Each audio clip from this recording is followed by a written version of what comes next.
Greetings. This is April McCown with the City of Douglasville. We are excited today to bring you the part 2 of the 4-part series of the Entrepreneurial Bootcamp called Small Business Checklist. So this is essentially going to be a checklist for what you should be considering as you move forward in your process of becoming an entrepreneur and opening your business. So essentially before you sign on that dotted line, before you start that exciting journey of getting a lease or getting a business license, hiring employees, marketing, etc., all of those things that have to be done that can be confusing at times, whether it's at the state level, the federal level, or the local level. So we want to keep you legal, and that's going to help. This checklist will help keep you, without any red flags as you start your journey.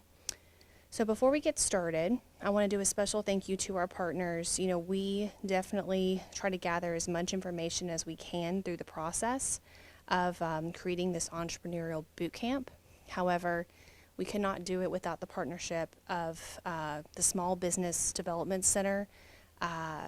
We have a local branch at the University of West Georgia, and Todd Anduzzi and his team are wonderful. So if you have a moment, we definitely encourage you to navigate to the Small Business Development Center's website, or you can always give them a call. You can call them at 678-839-5082, and they offer no-cost confidential consultations and educational programs for businesses in the West Georgia area. So I think it's a really great program for anyone interested in exploring ideas as it relates to small businesses, creating business plans, or even if you are an existing business and you want to know how to take it to the next level. That's a great organization for you to tap into, a great resource. We also have a lot of partnerships with the Douglas County Chamber of Commerce. The Chamber of Commerce has been a very close partner with this checklist as well, because they offer so many local resources and local educational opportunities beyond just a small business checklist. But nonetheless, we encourage you also, if you are considering opening up a small business, consider joining your local chamber. Of course, ours is the Douglas County Chamber of Commerce. Sarah and her team are wonderful about kind of taking you through the process of how to get through the front door, especially vendorship, if you're trying to be a vendor for some of the local businesses, trying to tap into the local business kind of game, if you will, and then also just understanding the climate of Douglasville, Douglas County. Their team is absolutely wonderful.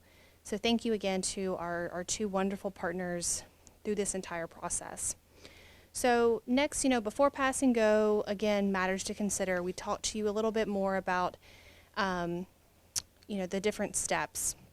I'm going to take you through 10 steps, but before we get through those 10 steps, which those 10 steps are available again at the Small Business Development Center's website, A Guide to Starting a Business in Georgia. That's one of their forms that you can connect to. And essentially this information is going to come directly from the SBDC website. But before we move forward within those steps, I want you to kind of ask yourself this, especially if you are starting a business, consider starting a business, or if you've been in operation for a minute and just don't quite think that you are being as successful as you could be. So, do you have a business plan, number one? Will you be a home-based business, or will you need a bricks and mortar storefront? How many square feet do you need? What is your purchase and lease budget? Will you need warehousing or outdoor storage? And finally, are you a mobile business, like a food truck? So these are all matters to consider when opening up a business. Mainly also where you're located. If you're a home-based business, of course, you're going to have to understand, are you located in the county? Are you located in the city? And does home-based businesses allow zoning-wise within your area? Square feet and purchase lease budget are two large questions that I know myself and my team, we always ask when we deal with small business owners or potential property leasees. We want to understand, have you run the numbers? Do you know what you can afford? Do you understand how much space you will require in order for your operated business to be successful. So the main two questions to take away from this is, do you know how many square feet you need, and do you know what your purchase and lease budget is? I think those, to me, are the most common questions that people are not able to answer. They know what their name of their business is and what their development might be and what their goals are, but they don't quite understand maybe price per square foot. They don't quite understand if they want to purchase or lease. They kind of just want to see what's out there. And then as far as square feet, it's very important to understand how big of an operation you may or may not need, and then thinking forward for expansion. So if you can answer those two questions, I definitely consider you to move forward in the steps of creating a business in Georgia. So moving on to step 1, deciding on the business structure or legal entity. So a business structure or legal entity, the most common forms that you're going to have are sole proprietorship, partnerships, limited liabilities or LLCs, small business corporations, and regular corporations. So I do encourage you to read the requirements for each of these specific forms or legal entities. You can do that. We provided a link at the bottom of this page. It says an overview of the topic can be found at, and that's the Secretary of State's office direct website. And that direct link will take you directly to the corporations and commonly and frequently asked questions as it relates to each of those forms. Because it's very important to understand what kind of legal structure you're going to be forming when creating your business. Step 2 is going to be decide on a name for your business. This is probably the most exciting part. You probably have already done this at this point. Most people already know what they want to call their business before they even really know what they even are going to do. And I understand. I completely understand. That's the most exciting part about it, because it's your identity, it's your brand, and it's your legacy. So naming your business is extremely important legally. So when you decide on a name, you do need to call the Secretary of State's office to determine that that specific name is available. We did provide the direct phone number, which is 404-656-2817, and that's directly to the Secretary of State's office. So if if the name is available, then you can file a name reservation request, which is a form that is, again, on the Secretary of State's website. There is a $25 non-refundable fee to reserve the name, but again, you are reserving that name. And then you can obtain the request form that we talked about, the name reservation request form, below at the link, which is, again, on the Secretary of State's website. That's a direct link to the form. Step 3 is going to be prepare your business formation documents. So this is going to essentially keep you legal, and it's extremely important. So you've determined your legal structure, you've determined your name. Finally, it's business formation, and those documents can be found at the Secretary of State's website. Again, we provide a link below, and we suggest mainly consulting with a legal advisor on the different documents that are going to be required. So when you click the link below, you're going to see that the documents required have additional support documents required as well. So it's very important for you to tap into a legal advisor just to ensure that depending on your situation and what type of formation you are forming as far as legally, that you are providing all the information, and first and foremost, you're protecting yourself. Step 4 is filing with the Secretary of State. So this is going to be your official filing, becoming a legal business in the state of Georgia. So once your business formation documents have been prepared and everything has been filed through the state, you're going to be using the link in the middle, and then that's going to be, again, the Secretary of State's office, and you'll be filing your domestic corporation online. So the one thing to take away here, of course, is you cannot file a partnership or a limited liability partnership online. So those are the two that you would have to go into the specific office to file.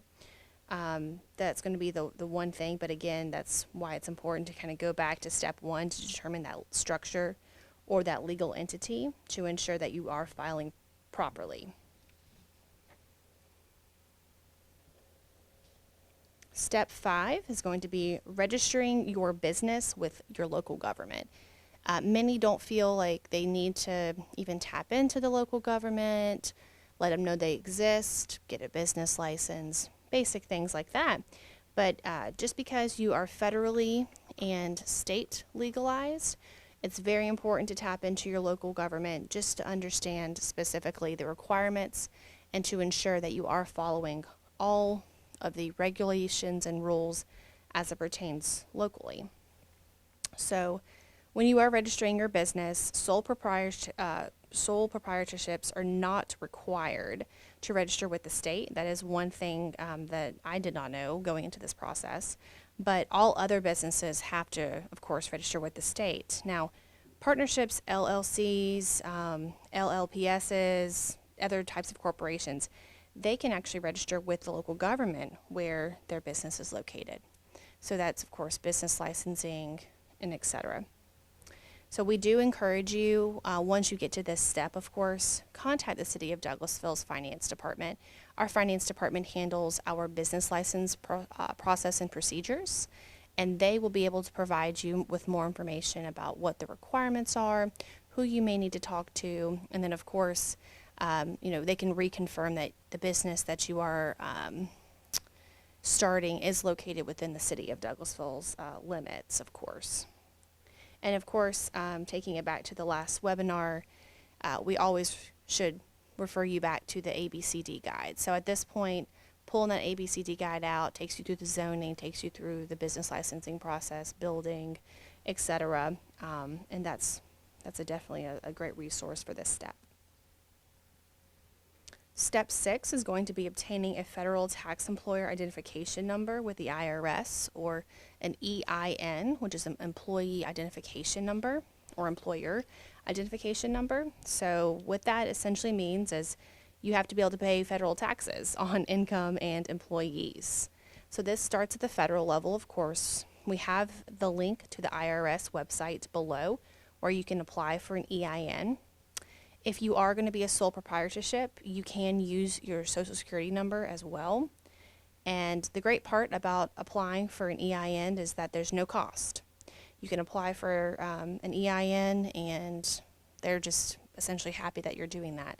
And it is going to be beneficial for you to print this number for your records. Most people that will do business with you will require this number from you. So it's important to have this done at the front end so that you can be a vendor for, if you're providing office equipment or if you're providing a service to another business, they are going to require you to have this number. And if you can have that done, it's a lot more professional, it's a lot more seamless, and there's no questions. Step 7 is going to be obtaining a Georgia sales tax number. So moving from the federal to the state level here when it comes to taxes. So in order to obtain a Georgia sales tax number, you would be paying state taxes on income and employees, submitting all sales tax that you've collected from goods and from services. So this is done at the Department of Revenue's website. You will need to submit a very specific form, Form CFR-002, with the state of Georgia. And so this will automatically register you for a Georgia sales tax number and a withholding number.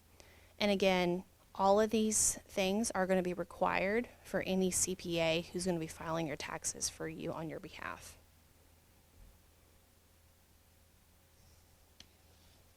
As far as step 8 is concerned, the employment eligibility verification form, and I'm not sure why it says 1-9, but Form I-9.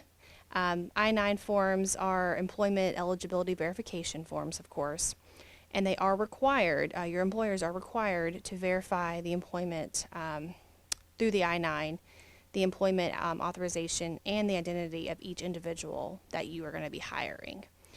So these are especially important. We have a link down here with the Department of Homeland Security.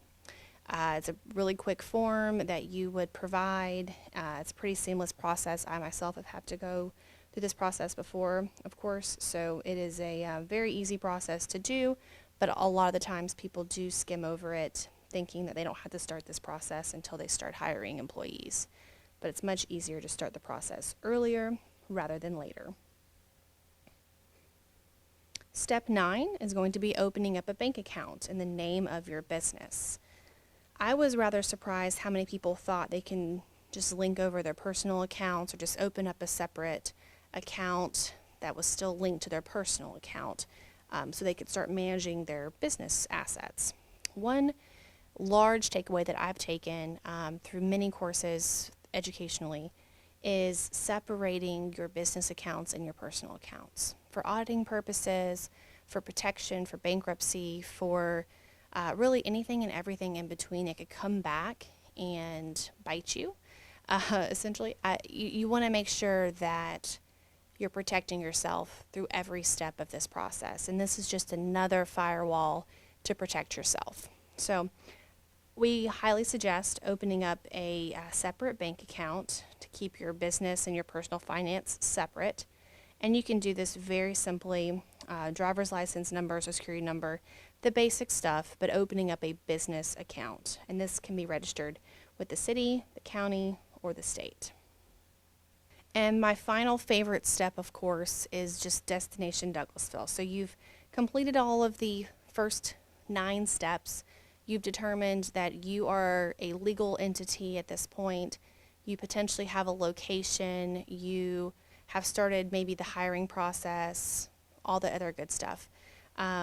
We want you, and we want to make sure that your location is in Douglasville. So we have several local resources that I spoke very briefly about in the beginning, but this slide will take you a little bit more in depth as to what those different resources are.